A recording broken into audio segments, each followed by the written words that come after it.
Good afternoon, everyone. Welcome to another virtual Insights conference hosted by Accelerant Research. My name is Krista. I am Vice President of Operations, and I am very happy that you have joined us today. I'm excited to introduce our next speaker, but before I do so, I just want to go into some ground rules. So everyone is probably experiencing some type of nasty weather out there. I know I surely am. We're in the Charlotte metro area. So please just know that we're at the mercy of tech. If anything does happen, we will do our best to get back on track. Another thing to mention is to just use this opportunity to network, to engage.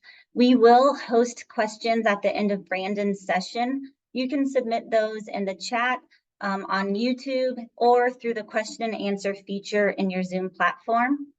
And with that, I will move on to our next speaker. Brandon is going to be talking about qual and quant evaluation standards, critiquing the two as a mixed methods UX researcher. Brandon is joining us from United Health Group. So with that, I will stop sharing my screen. Brandon, thank you so much. And everyone who's joining, thank you. We're excited to have you and hear what Brandon has to share. Awesome. Thank you so much, Krista. Can you hear me okay? I sure can. Awesome. Excellent. Thank you so much, y'all. So my name is Brandon. I'm a mixed methods UX researcher. Excited to be here with you all, fellow researchers and people who do research. It's great to engage with everyone. So today, mostly be talking about, why can't we all get along? A comparative critique of different evaluation standards. We had a great balance today. Our previous presenter was very much chatting about the difference between tactical versus strategic research. Very much reminds me of Jared Spool, along with politics of UX and all that stuff. This is a great addition to her work as well, and the fact that it really tries to bridge the divide between tactical and strategic in some ways. But yeah, so to kick things off, I have a provocative question for everyone, if you would entertain me. So please, if you would like, go ahead and grab your phone and scan this QR code and really try to help us answer what makes something scientific. It's supposed to be a hard question. I'll also paste the link in the chat here for everyone if you're on a computer.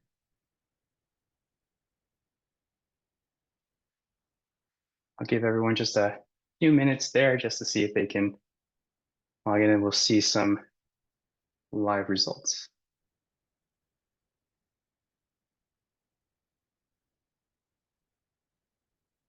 This is, of course, assuming some people engage. If not, no problem.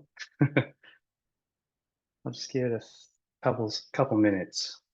Now, academically based. Yeah. What does it mean to be academically? Yeah. Study phenomenon via scientific method. Yeah. Robust methodology. How do we define robust? Yeah. Something that has logic. Testing and evaluation. Lots of scientific method processes. Numbers for assessment. Theory to evaluate. Rigorous standards. Yeah.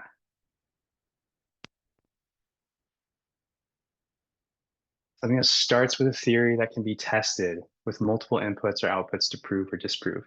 Interesting. Yeah. So very much kind of leaning into that hypothetical, like hypothesis driven paradigm. Well designed, unbiased. It's testable with a hypothesis. Best guess, method, data, and conclusions. Something logical and hypothetical. Yeah, these are great, y'all. Testing or exploring something new or unknown. Stated hypothesis based on conclusion. What do we mean by accurate? Use confidence intervals. Okay, so very going there. Systematic approach. That's often hypothesis driven. Yeah, so this is a really hard question to answer, and there's a whole discipline dedicated toward defining science and what makes something scientific. It's called the philosophy of science, actually. And there's still great contention and lack of consensus of what it means to be scientific. It's an evolving definition. And so pat yourself on the back, y'all gave it a shot, which is fantastic. Many of these evaluation standards tend to lean towards a quantitative paradigm. So I want to kind of jump a little bit into why listen to this presentation.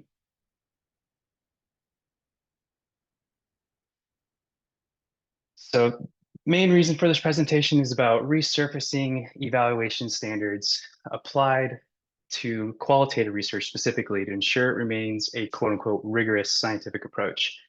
As you all were doing very much, I really appreciate you engaging on the what makes something scientific. And the last, just jumping into, many of you had scientific method, confidence intervals, very much numerical paradigm, hypotheses driven. So here's some common critiques towards qualitative research. I'm sure many of you have heard this. I myself have heard this many times as well. Sample size is too small. It's not random. The findings are anecdotal. They're not generalizable. What hypothesis are you testing? Great stories, but where's the supporting data? It's subjective. It's influenced by the researcher. It lacks rigor and systematic approaches. So these are all common critiques that I've come across to qualitative research. I'm sure many of you all have. The struggle is all too real for those that embrace qualitative research. And this is the last QR code interactive exercise that I have for you all. Don't want to create too much burden, but what's happening? What's the issue? And if you would like, go ahead and gather your phones there, and I'll also place the link inside of the chat as well.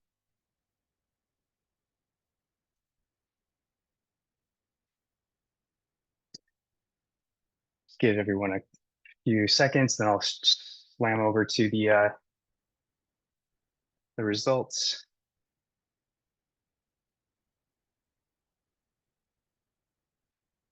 There we go. Qual research is undervalued. Yeah, how we got here. How did we get here? Why is it undervalued? Untrained researchers doing research. Contentious idea. Doing our best with limited resources. So it's like a subpar, it sounds like, compared to what we could do with the quote unquote scientific method.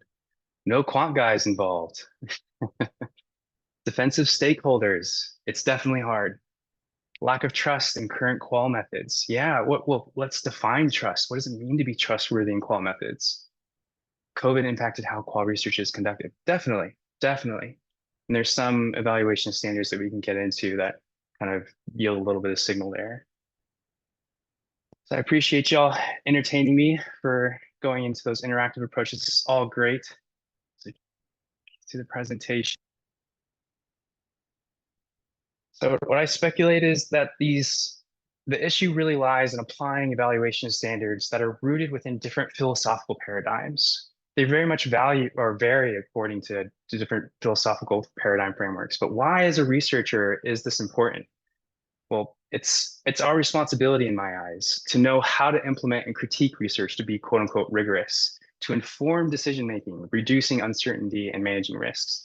As the cliche quote comes from Einstein, you judge a fish, or supposedly Einstein, if you judge a fish by its ability to climb a tree, it will live its whole life believing that it's stupid, which is true. I mean, you've got to judge it by its according evaluation standards. But evaluation standards are very much dictated by their philosophical paradigms. And I know many of you, this is review that you've had from previous academic reading.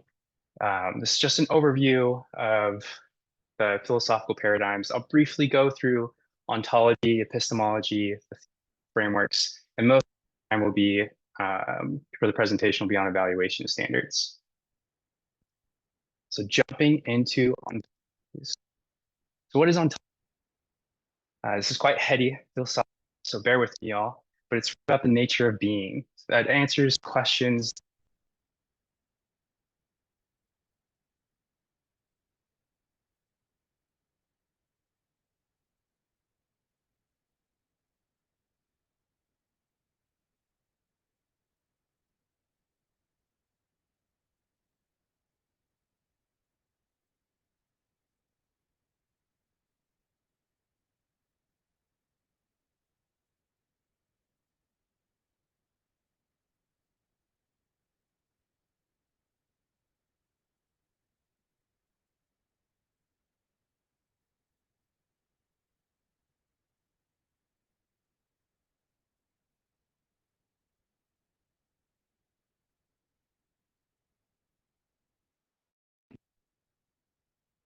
See there, can you all hear me now? Thank you so much for. Yes, we can hear you. Awesome. Thank you for speaking up, y'all.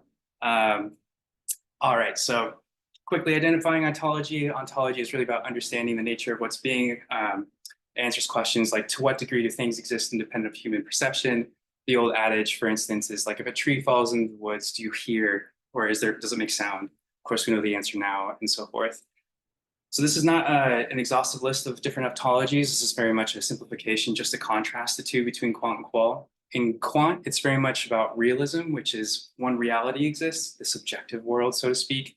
A great example here, as a user experience researcher, usability tends to be a common construct we're interested in, is assuming that usability problems exist whether or not users are aware of them. So if several users, for instance, are having difficulty completing a task, navigating a specific feature, as an example, a realist, will consider a usability issue to be independent of the person's experiences. So as an example, loading time. Loading time would be a great example of realism. Relativism is very much about multiple realities existing. So in this case, it'd be contrasting to focusing on how different users experience the app based on their background or their context or expectations. One participant may be tech savvy and see as like it being easy to use, another one not being tech savvy, so to speak. So next, going into epistemology, just going to make my way up that ladder. So epistemology is really about critiquing a statement on how do we define truth? What makes a statement to be true? Which is a really hard thing, as you all are very much aware of. On the quantitative side, it very much ascribes to what's called the correspondence theory of truth. It's essentially how well a statement aligns with this one reality that exists. Like, it's very much hypothesis driven. As an example, 90% of users experience slow load times on an app or website. So if you collect data through usability tests or actual server logs that confirm that slow load time to be true, quote unquote true, because it corresponds to the observed facts that are happening. So it's about the singular truth. On the qualitative side, it's about, these truths can be interchangeably for quant and qual, but very much the qualitative side adheres to the coherence criterion of truth. So this is how much a statement is logical and integrated into the context of the situation. Great example would be believing that users prefer simple interfaces because of prior research. Similar products with fewer features had higher engagement. So when conducting interviews, say, with users for a new product, you are able to, they express, for instance, that they have a preference for that simplicity. So it aligns with previous findings that the conclusion is considered to be true based on past research. Another theory of truth is pragmatism, pragmatic theory of truth. This is less about being objective or subjective. It's really about the utility of the research finding. A great example is like adding a one-click purchase button. So this will, quote unquote, improve sales e-commerce app, as an example. So after the feature is implemented, we see the sales increase by 20%. And according to the pragmatic theory, the observation is true because it works. It produces some type of utility to the organization. So teasing apart these nuances between what makes a statement true. Yeah, exactly. App loads slowly. Yeah, definitely. But understanding and teasing apart the nuances of what is considered true allows us to constitute what research findings are, quote unquote, rigorous. So again, as researchers, it's our responsibility to know how to implement and critique research to be rigorous, quote unquote, and inform decision-making within product or marketing within the organization to reduce uncertainty and managing risks. Moving along here, just going up to different theoretical frameworks. All right. Let's see. So in the different theoretical frameworks on the quant side, very much about positivism. This is by August Comte. And the goal of positivism is really about prediction and generalizing laws out to the general population, the cause and effect. You're running an A/B test, an example, one group users having a certain feature, the other group of users not having a certain feature, and trying to measure the outcomes of like time spent and number of interactions that yield signal into user engagement. On the qualitative side, an example would be interpretivism. And the goal here is less about prediction and more about understanding and interpreting the meanings of individuals. So a great example would be, understanding how customers, users emotionally connect with a new product. So instead of focusing on the numbers, it's really about exploring personal meanings that can inform, for instance, marketing claims or marketing campaign that the language is used. It's also deconstructivism. Lots of heady stuff here, y'all. Bear with me. The goal is really here to reveal underlying contradictions or biases. So you might argue that, for instance, user satisfaction is a term shaped by societal norms, and measuring it reflects like a diverse user experience or just enforce narrow views of success. And then critical theory, which can be quant as well, it's primarily qual at least, but its goal is really to emancipate or liberate. Great examples here would be Marx or Weber, Foucault, for those that are interested in critical social theory. And then, after going through the ontology, epistemology, and theoretical frameworks, really talking about the evaluation standards from the perspective of social science and human subjects. All right, I think I've got a little too ahead of myself here. So let's compare, critique, jump into the meat and potatoes of the presentation, the qual and quant evaluation standards. So both methods, quant and qual, can be viewed through these two different paradigms, which is confidence and relevance. Confidence is really about the degree to which the research findings accurately represent participants' realities. So in qualitative research, an example would be, why qual researchers probe for recent examples about a theme that's surfacing to ground the participant in what actually happened. It's really about having that trustworthiness. And in quant, an example could be, for instance, internal validity. And on the flip side, there's relevance, and relevance is really about what and how the research contributes meaningfully to the existing theory or problem at hand, as you can say. It's really about the utility of the research finding. And then, so when thinking about evaluation standards, coming back to what we were talking about earlier with what makes something scientific, the quant evaluation standards tend to be very well known. It's kind of considered and perpetuated in society as like the gold standard. But less is really known about the qualitative evaluation standards. So I'll briefly go through the quant evaluation standards just really quickly, but as a whole, this is what the equivalence of, for instance, reliability measure and how it's equivocal to a qual evaluation standards of reflexivity and triangulation. Words are hard right now, y'all. Words are hard, so thank you for your patience.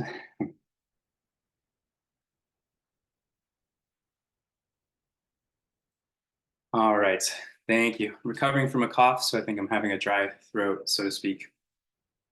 But you can see each of these standards are being viewed through the lenses of both confidence and relevance, which is what denoted by the C or the R as an example. So briefly going to the quant evaluation standards, as many of you already know, won't go too far into it. Validity, reliability, generalizability, quote unquote objectivity, and an author, Cavell, talks about how quant evaluation standards have become the holy trinity. And a great quote or paraphrase, for instance, that the author mentions is, they've nearly achieved a sacred status approaching the reverence of a holy trinity and are worshipped by all the voters and followers of science. So it's really established this type of prestige, I guess you could say, amongst our society. And that has a historical influence as well. Won't go into the historical influence for this presentation.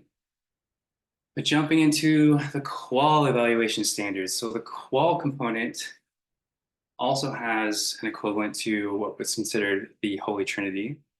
When that is accuracy, as an example, which is based on close observations, so not remote indicators. A great example would be thinking of participant observations. You're there in the moment with the participant versus interviews. You're talking about someone's past experiences or hearsay.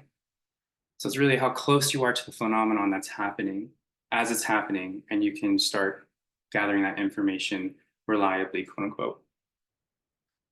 Another one is precision, and precision is really about capturing the fine-grained detail of things that are happening in situ, in the moment. And then breadth, which is really about gathering a diverse amount of perspectives or context, laddering up to the contexts of the situation at hand. So it's like someone's not just purchasing through a phone, for instance, or viewing their options through a phone. They're maybe at home after work, as an example, that they've in a certain socioeconomic status, a different gender norm, as an example, and the like, any meaningful kind of demographic characteristics. So I've commonly seen, an evaluation standard, at least for myself, I'm sure you all have as well, with qualitative research, that saturation tends to be viewed as generalization. This is not the case. So saturation is very much about the completeness of understanding of a phenomenon under study. There's no new information that kind of surfaces. So the initial term was coined for thoroughness and depth of understanding, not about making like broad generalizations to the other populations. Excuse me. But what are those evaluation standards beyond saturation? And this kind of comes back to that table that I was talking about between quant evaluation standards and qual evaluation standards. So I'm going to bullet through those each of those qual evaluation standards. They'll mostly be the meat of this presentation. Starting with reflexivity. So reflexivity is really about an awareness or sensitivity of the researcher's presence in shaping that data, interpreting that data, and analyzing it and sharing it amongst the society. So great examples here would be, of course, the Hawthorne effect, or even considering one's own perspective that they're bringing into their interpretation or their presence on how that's managed and the like. There's a type of co-construction that's happening in the data formation.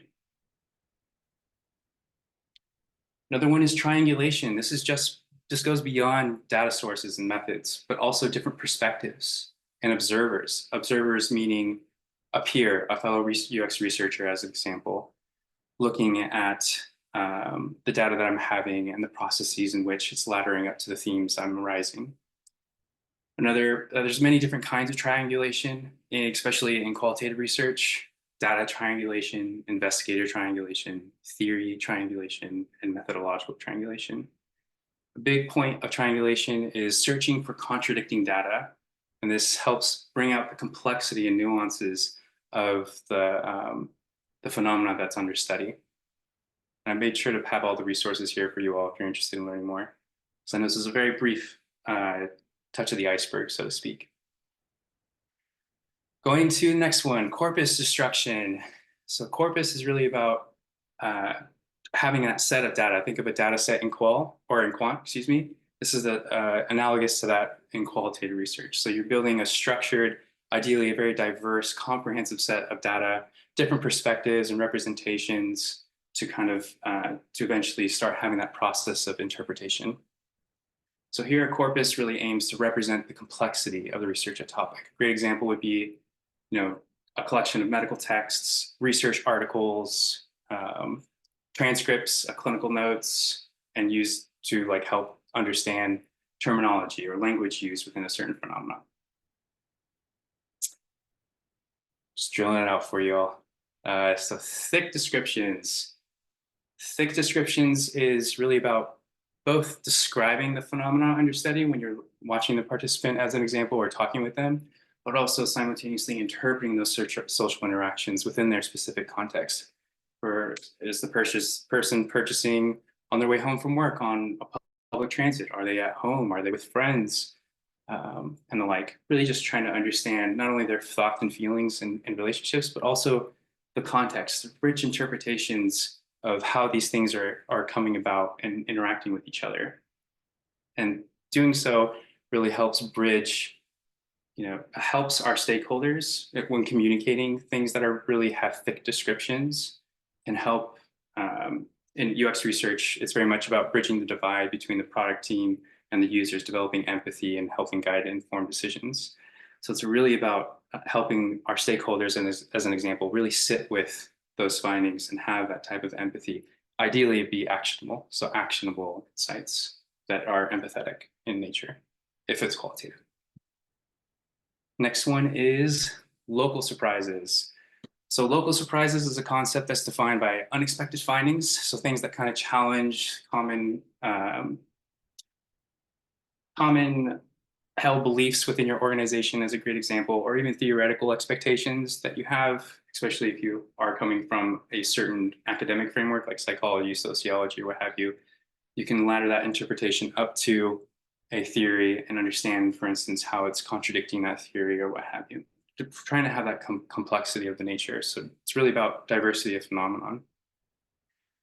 So this really just pushes the researcher into reconsidering their initial interpretations and assumptions and having a deeper understanding and nuances of the phenomena under study.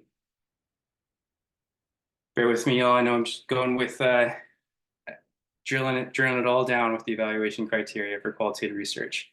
Next one is transparency. So transparency is the thoroughness and the rigorous documentation. This is similar laddering up to thick descriptions and corpus construction.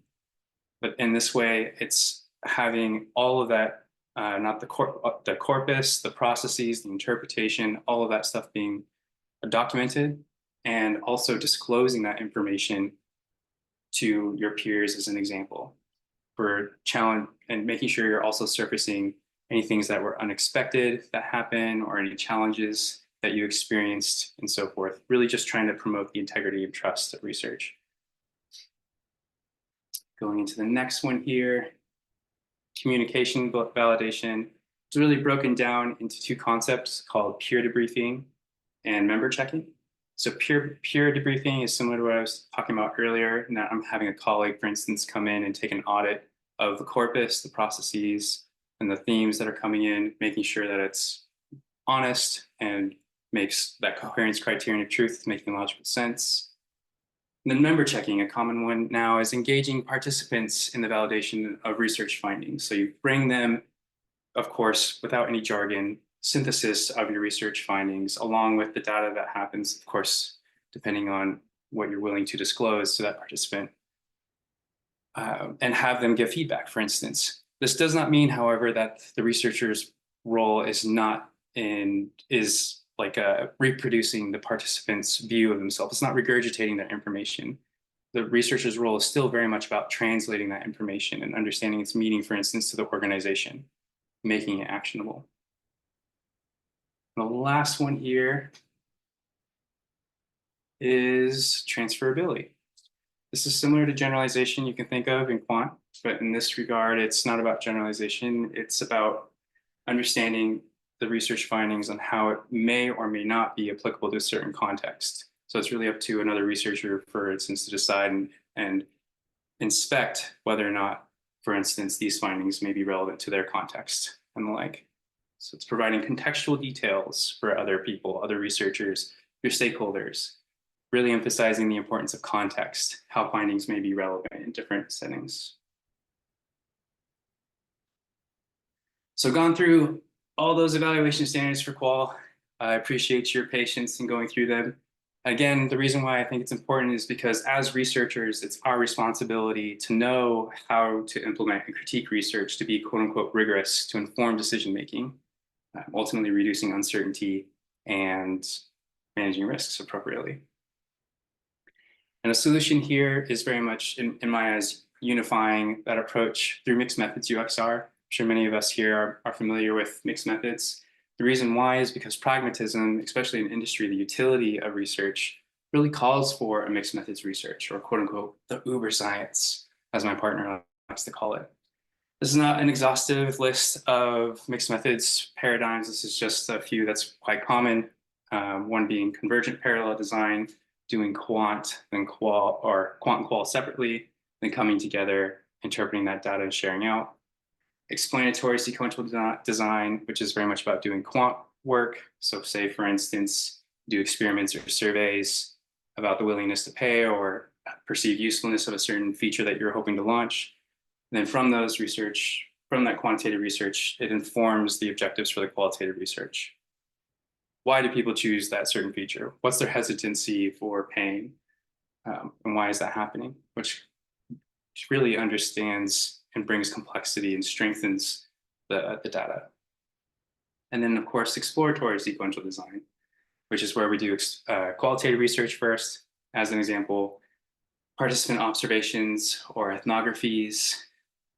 Say we're developing a new product, you're trying to understand how people are navigating the healthcare space, what challenges they're experiencing, what's not working, the quote unquote unmet needs, and then following that up, for instance, with surveys to generalize out, how prominent are these themes amongst the general population?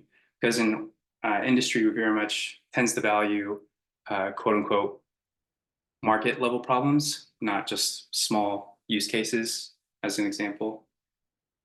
So if we're able to generalize out, for instance, which of those themes are most prominent amongst the population, it can help the industry or the company decide what features are, for instance, worthy, quote unquote, of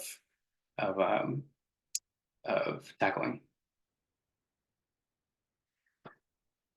So really seeking unification here with mixed methods research. It's because it leverages the strength of both quant and qual, creating robust insights. And the call to action that I'm advocating for is for researchers to understand and use proper evaluation criteria when critiquing the other side, understanding its limitations and making sure you're not taking things out of context. Because once you can understand those strengths and weaknesses, especially if you combine your project with another stakeholder that has complementary skill sets, quant with qual or vice versa, then you're able to develop a full story that helps really mitigate risk and manage uncertainty when making decisions in the organization.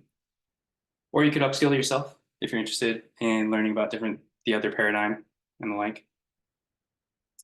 So the main takeaways here is evaluation standards are very much dictated by their philosophical paradigms. On the left, thinking about quantitative research, it takes a realism ontology, has a correspondence theory of truth epistemology, and ascribes to a positivist theoretical framework, which in turn dictates its evaluation standards. On the qualitative side, it's very much about relativism as its ontology, embracing a coherence criteria of truth along with pragmatic theory of truth, epistemology, and then the theoretical frameworks of interpretivism, deconstructivism, and critical theory, which all determine the evaluation standards of the qualitative research. So they're very different. It's very different. We don't use the other to compare the other. And I know I've said it a couple times, but I'm just going to reiterate it again. So the main takeaway here is why it's important to understand these different evaluation criteria is because as researchers, we must understand how to implement and critique research based on appropriate evaluation standards, because doing so really enhances scientific rigor, ultimately increasing the utility within the organization to reduce uncertainty, manage risks, and inform decisions in the industry. And this is just a quick recap, for instance, of each of the evaluation criteria within quant and qual and how they may compare with each other through the frameworks of confidence and relevance. And with that, I know it kind of went a little fast here, but I want to thank you. Really appreciate you all listening in.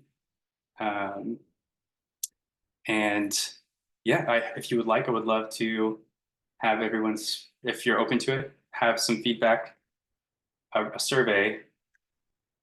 Being a UX researcher, would love to know, it's anonymous as well, just feedback for the survey, what works, what didn't work, things that you think would be useful for changing, just to make it more useful for making pivots to make things more useful for you all in general. But yeah, with that, I'll open it up to Q&A. I see some things popping in the Q&A box, but I will digress for the moment.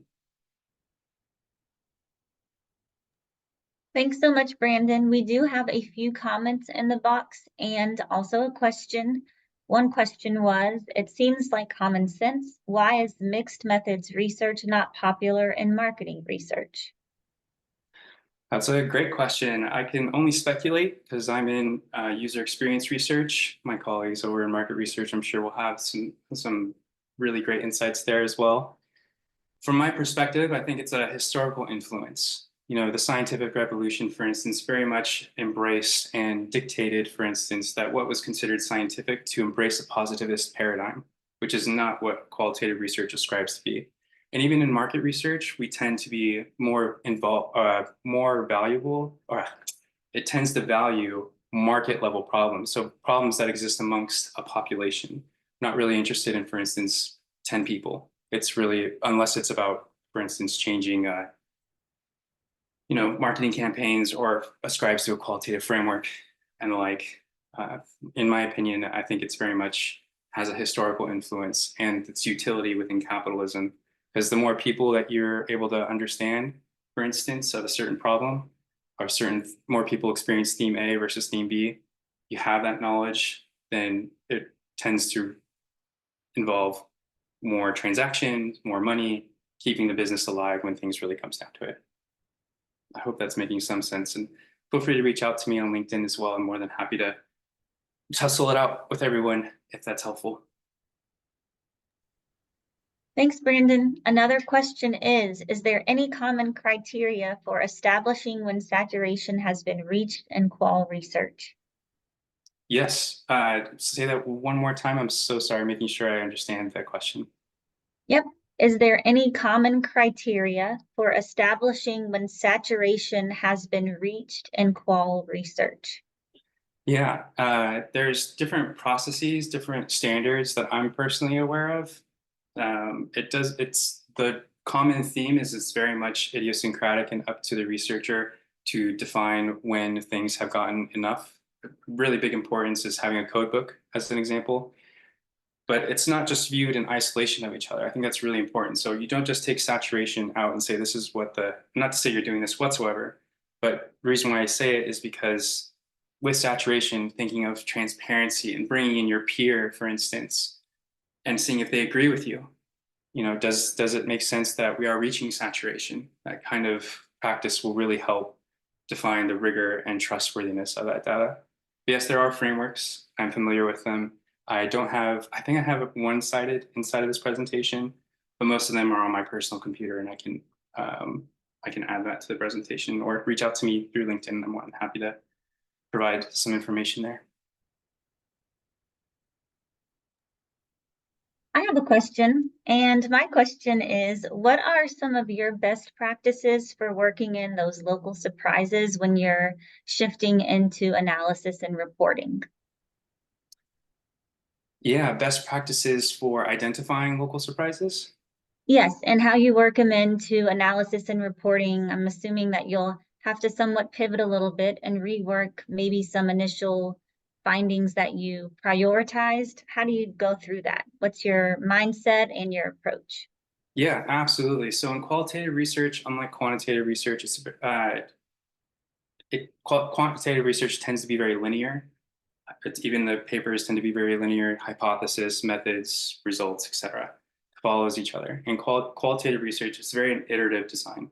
Not to say quant can't be that, but qualitative research, it's the reason why I bring it up is because as you're constructing your corpus, as you're constructing your data and gathering, for instance, information, you may figure out that, for instance, there's this part that's missing that you want to probe for more. You get that, you go back to your research, build up your corpus again, and that's when things may arise. Big, in my experience, something that really helps develop local surprises is the diversity of your data set. If you can improve the diversity of your data set with different perspectives, of course, across different meaningful criteria, then it's going to complexify, if that's a word. It's going to make the data more complex, allowing for local surprises to occur. When it comes to synthesis and analysis, so hopefully you have all that stuff. You're going back and forth between analysis, developing your corpus, analysis, developing your corpus. So two participants, as an example, start developing corpus, start doing analysis, go back, for instance, develop your corpus anymore. It's that iterative process that's really the standard for qualitative research. I hope that provides some signal into what you're asking. If not, please let me know. I'm more than happy to speak to it more. That was great. Thanks. Yeah. I don't see any more questions in the chat. Just feedback about how great your presentation was. So thanks again, Brandon, for taking the time to walk us through this.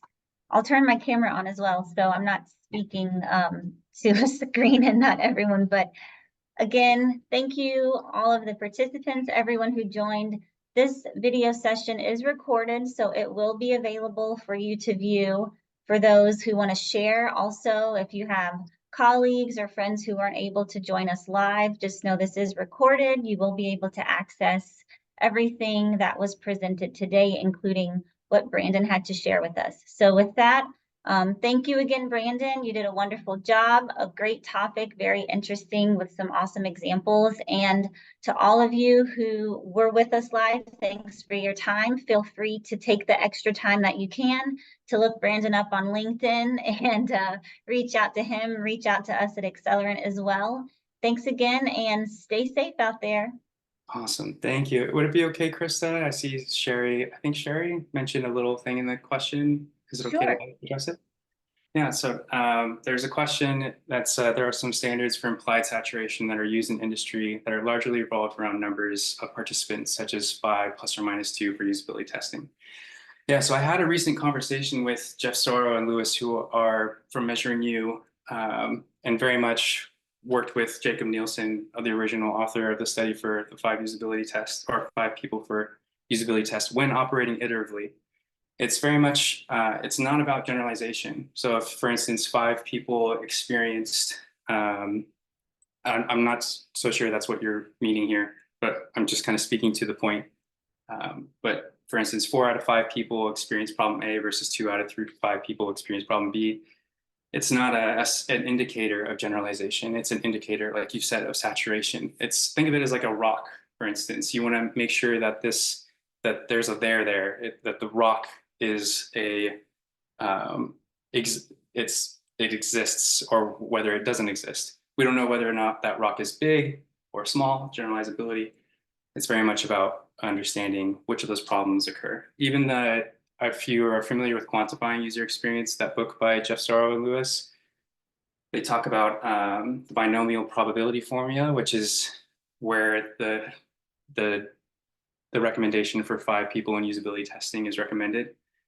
And that's derived around specific parameters. One of those parameters being the probability of occurrence of seeing a problem occur at least once. It doesn't say anything about, for instance, having it be 4 or 5. That could be a sampling error, for instance. But yeah, but really wanted to echo that as well, because again, reach out to me on LinkedIn. I would love to have conversations more about this, because I think there's gaps in our industry which aren't really talked about too often and is commonly misunderstood. And maybe I have a misunderstanding on some things as well. So would love to, dish it out with everyone peer-to-peer and help strengthen each other. Iron sharpens iron, as my kiddos like to say. I learned that from Ninjago. Thank you so much, y'all. Thanks, Brandon. Everyone stay with us. Our final presentation will be at 3 o'clock. So although Brandon and I are signing off and will not be on your screen, our next speaker will, and we're very happy to invite them as well. Thank you so much.